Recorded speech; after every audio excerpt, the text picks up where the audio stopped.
नमस्कार, आप देख रहे हैं एनएमएफ न्यूज में आपके साथ शबनम। दिल्ली के नतीजे तो आ ही रहे हैं, लेकिन देश भर की निगाहें इस वक्त यूपी की मिल्कीपुर सीट पर भी टिकी हुई है, जहां बीजेपी के जो उम्मीदवार हैं चंद्रभानु पासवान, वो 25,000 वोटों से बढ़त बनाए हुए हैं और सपा के अजीत प्रसाद जो प्रत्याशी हैं वो पिछड़ते हुए काफी नजर आ रहे हैं। ये सपा के लिए बहुत बड़ा झटका है, क्योंकि फैजाबाद सीट लोकसभा चुनाव में समाजवादी पार्टी ने जीती और संदेश देने की कोशिश की, ना मथुरा ना काशी, सिर्फ यहाँ पर अवधेश पासी। तो ऐसे में अब अखिलेश यादव के इस नारे को ध्वस्त कर दिया है बीजेपी ने, इस सीट पर बढ़त बनाकर 25,000 वोटों से यहाँ जो चंद्रभानु पासवान है वो बढ़त बनाए हुए हैं। लेकिन इसी बीच एक बड़ी खबर सामने आई है, अखिलेश यादव अगर इस सीट से हारे हैं, समाजवादी पार्टी के प्रत्याशी हारे हैं, तो उसका रीजन रहा है उनके अपने ही यादव वोटर्स ने अखिलेश यादव को खदेड़ने का काम किया, समाजवादी पार्टी को सबक सिखाने का काम किया पासी वोटर्स ने।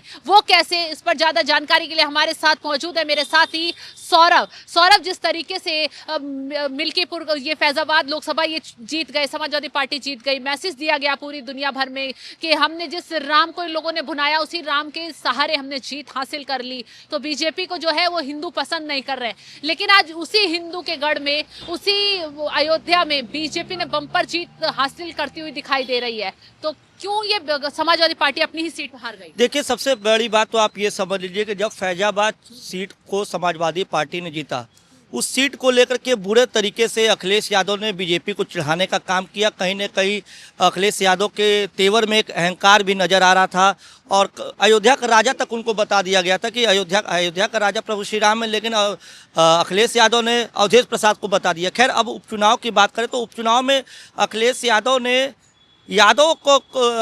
खुद यादव वोट का जो है बिखराव देखने को मिला। यादव जो है उनको इस बार वहाँ से खदेड़ने का काम किए, क्योंकि आप देख लीजिए कि अगर अयोध्या की बात करें तो अयोध्या में मित्रसेन यादव हैं, उनके परिवार का अयोध्या की राजनीति में, फैजाबाद की राजनीति में एक अच्छा खासा दबदबा रहा है। लेकिन जिस तरीके से पहले तो अवधेश प्रसाद को टिकट दिया अखिलेश यादव ने, वो सांसद बने, उनके बाद जब ये उपचुनाव हुआ, उनकी सीट खाली हुई मिल्कीपुर की अवधेश प्रसाद के सांसद बनने के बाद, तो ये उम्मीद थी कि किसी अन्य लोगों को टिकट मिलेगा, लेकिन अवधेश प्रसाद के बेटे को टिकट दिया गया, अजीत को। हाँ, जमीनी कार्यकर्ताओं में जो सपा के, उनमें नाराजगी ये थी कि संतोष चौधरी के खेमे से किसी निजी कार्यकर्ताओं को टिकट दिया जाएगा समाजवादी पार्टी की तरफ से, लेकिन अखिलेश यादव ने परिवारवाद को आगे बढ़ाया, जिसका समाजवादी पार्टी के नेताओं ने ही विरोध किया और यही विरोध शायद आज उन्हें ले डूबा है। देखिए, जब अगर आप कोई संगठन के तौर पे कार्यकर्ता काम करता है तो कार्यकर्ता को भी ये उम्मीद रहती है कि हम साल 10 साल ऊपर बढ़ेंगे। लेकिन अगर अवधेश प्रसाद को अखिलेश यादव ने सांसदी का टिकट दिया, वो सांसद बने, तो जाहिर सी बात है कि मिल्कीपुर जब सीट खाली हुई विधानसभा की, तो पार्टी के जो और वहाँ पे कार्यकर्ता है जो लंबे समय से दरी बिछाने से लेके संगठन को वहाँ मजबूत करने का काम किए, उनको भी उम्मीद होती है कि हमें अब जो है टिकट मिलेगा या हम पार्टी के तरफ से टिकट मिलेगा तो हम सदन में जाके अपने क्षेत्र की बात को रखेंगे। अब संतोष चौधरी सपा के जिला अध्यक्ष थे, उन्हें उम्मीद थी कि उनको टिकट दिया जाएगा, लेकिन जब उन्हें टिकट नहीं दिया गया तो सोचिए, जिला अध्यक्ष जो है अपने, एक जिला अध्यक्ष जो होता है, कोई भी पार्टी जब किसी जिले का जिला अध्यक्ष नियुक्त करती है तो उसकी क्या जिले में पैठ है उसको देख के उसको उसकी जिला अध्यक्ष की कमान जो है दी जाती है। तो जिला अध्यक्ष ही जब आपका छोड़ देता हो तो उसके साथ उसके हजारों की संख्या में जो समर्थक होते हैं वो भी पार्टी छोड़ते, तो उसका जो खामियाजा है ना वो चुनावी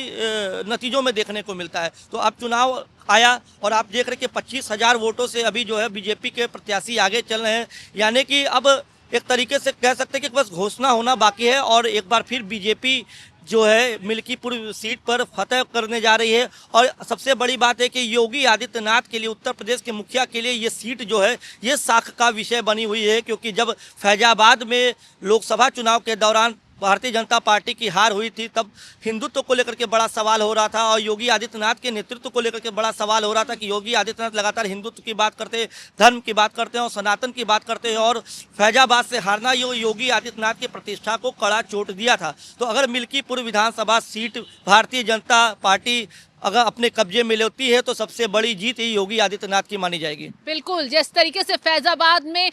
समाजवादी पार्टी जीती तो ये मैसेज देने की कोशिश की गई कि समाजवादी पार्टी जो है वो बीजेपी के हिंदुत्व के जो राजनीति है उसको ध्वस्त कर रही है, क्योंकि जनता समाजवादी पार्टी पर भरोसा कर रही है। लेकिन अब मिल्कीपुर में उपचुनाव हुए तो सपा अपनी ही सीट नहीं बचा पाई, क्योंकि यहाँ बीजेपी के जो प्रत्याशी हैं चंद्रभानु पासवान 25,000 वोटों से बढ़त बनाए हुए हैं और जल्द ही जीत भी घोषित हो जाएगी। समाजवादी पार्टी को बड़ा झटका उसके ही अपनों ने दे दिया है। यादव वोटर उससे छिटक गए, पासवान वोटर उससे छिटक गए, क्योंकि वो चाहते थे यहाँ पर किसी और कार्यकर्ताओं को टिकट दिया जाए, लेकिन अखिलेश यादव ने परिवारवाद को बढ़ावा दिया और ये परिवारवाद अखिलेश यादव को ले डूबा। फिलहाल इस खबर पर आपकी राय क्या है, कमेंट कर जरूर बताएं और तमाम खबरों की अपडेट के लिए आप बने रहें हमारे साथ। नमस्कार।